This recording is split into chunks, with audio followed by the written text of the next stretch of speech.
So now we set up the recipe. Remember to save it.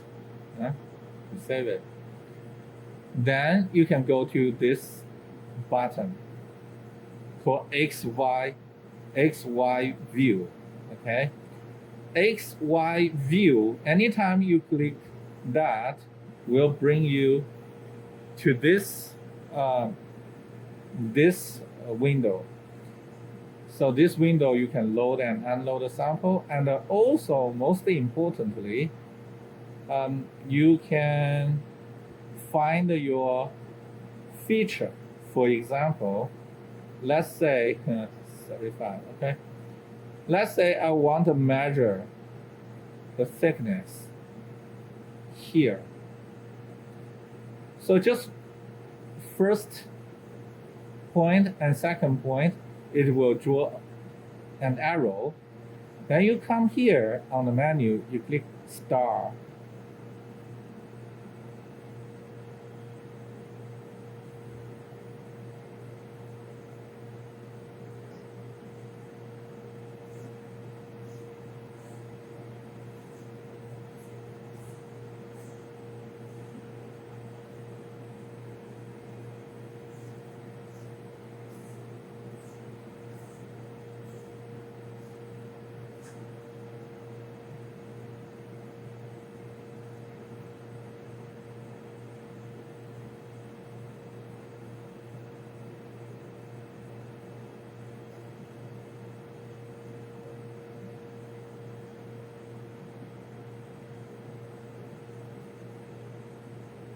Okay, the scan is finished.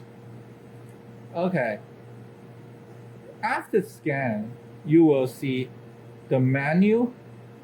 Here, the menu is grayed out. You cannot do much. The reason for that is we need to click this blue bar. Okay, once you click this blue bar, you activated the analyze window. Say you want to analyze the data, you tell the software you want to analyze the data. When you click this, you activate it. I recommend you to go here. You see the mouse, move the mouse to the upper limit of this window. It will show a double direction arrow. All right? You pull it up. So in this way, you have the analytical results showing here, and also you have a cursor and a measurement showing here. It'll give you more room to play. Okay. So first thing first is when you scan, your sample may not be flat. So if you look at this thing, this thing is lower, this thing is higher, and the highest here. But you know your sample is flat, right? So now we will use a function called level. Level, once you click level, if you look at the interface, there's here around this area, the first line for level, the second line is MEAS. That stands for measurement. Okay. So look at this line, the measure. Now, if you click the measure, you will see this two. You can move this two cursor, right? So you may able to see is once you move your mouse close to this cursor, this mouse become a double direction cursor. So that means you can move the cursor, goes here and there, right?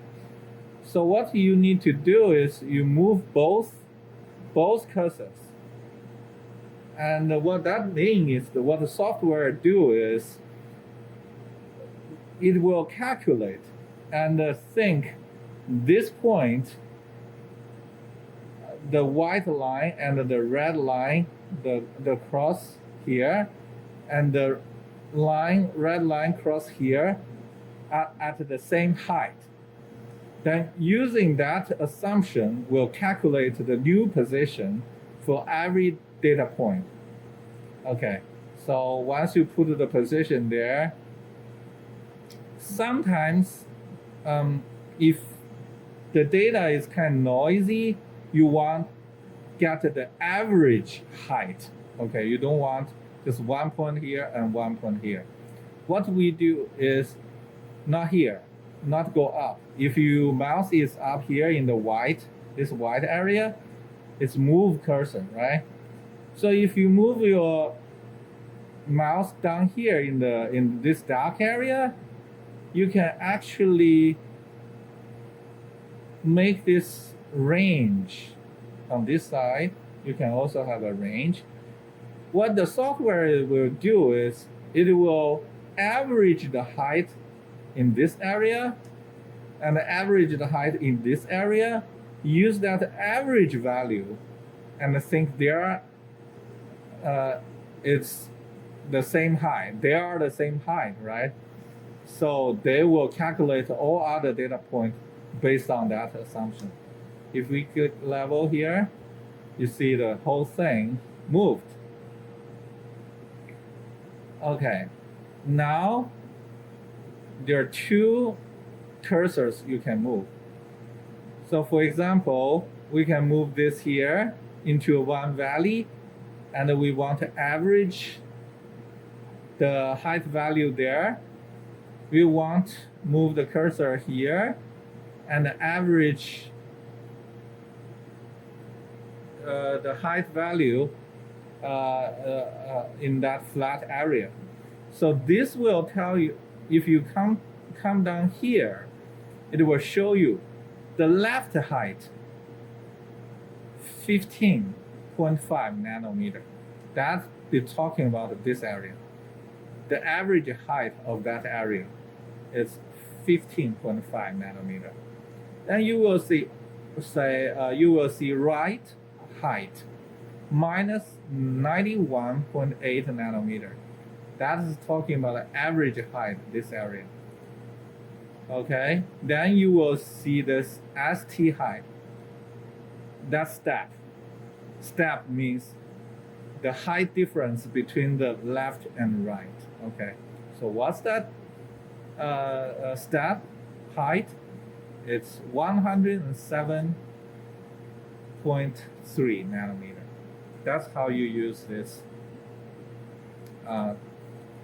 profiler. Okay.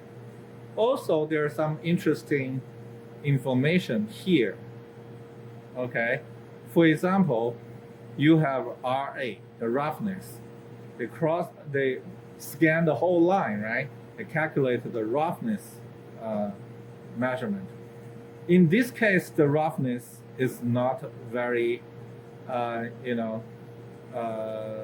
important, because these things, periodic values, is not real roughness. If you want to get the real roughness, you should move to a flat area, flat region. You scan it. That will give you correct roughness value.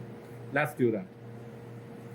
To do that, you go to this X, Y view, click that. Data not being saved. Do you want to save it? Okay. Say yes. Okay, scan data. Let's create a new folder. Channel. You can use your name. Okay. Let's say we are this. Valley. Okay. Save. Okay. So we save the data results and we come back here. Okay, say we are, we already know what's the trench depth here, but we also want to say this is, what the surface roughness is. To do that, to do that, we want to go to this, so-called smooth area. We can cross and start.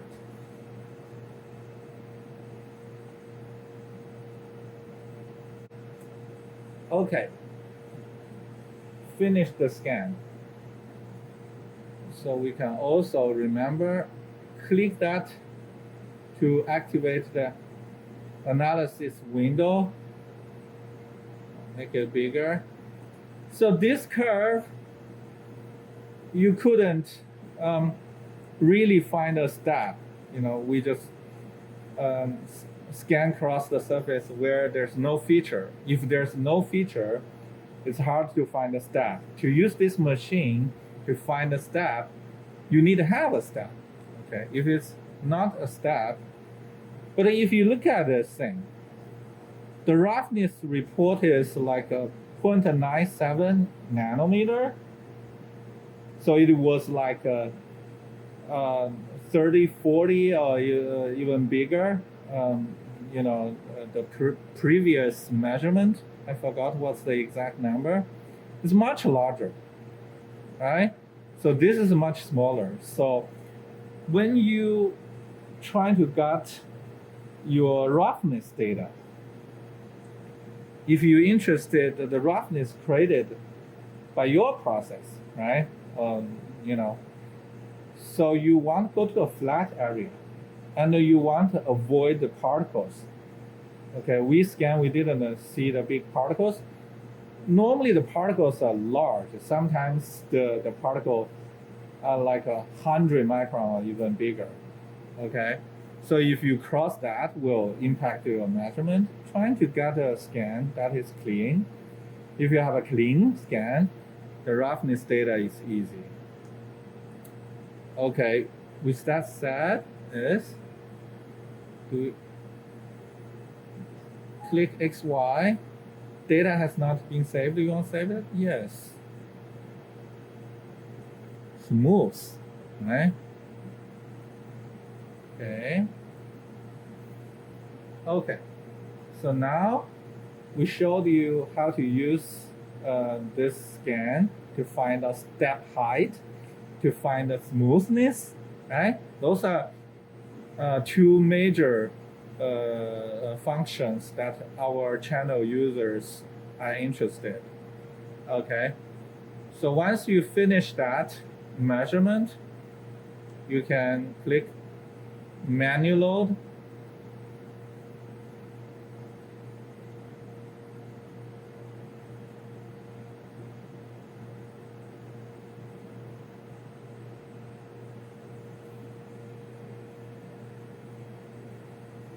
Yeah, that will bring the stage out. Then you can open the door and take your sample. Very important. Always wait. Wait these blue dots move away from the center, and the stage stops moving. Then you open the window and take it. Otherwise, you may damage the machine. Okay. Some people do not do manual load directly, put a hand in it. Remember, before you use the manual load, you are scanning, right? So your substrate and the tip are very close, very close.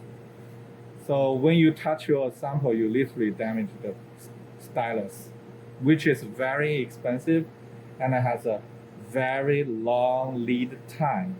Okay, once damaged, we will out of service for a couple of months. So don't do that.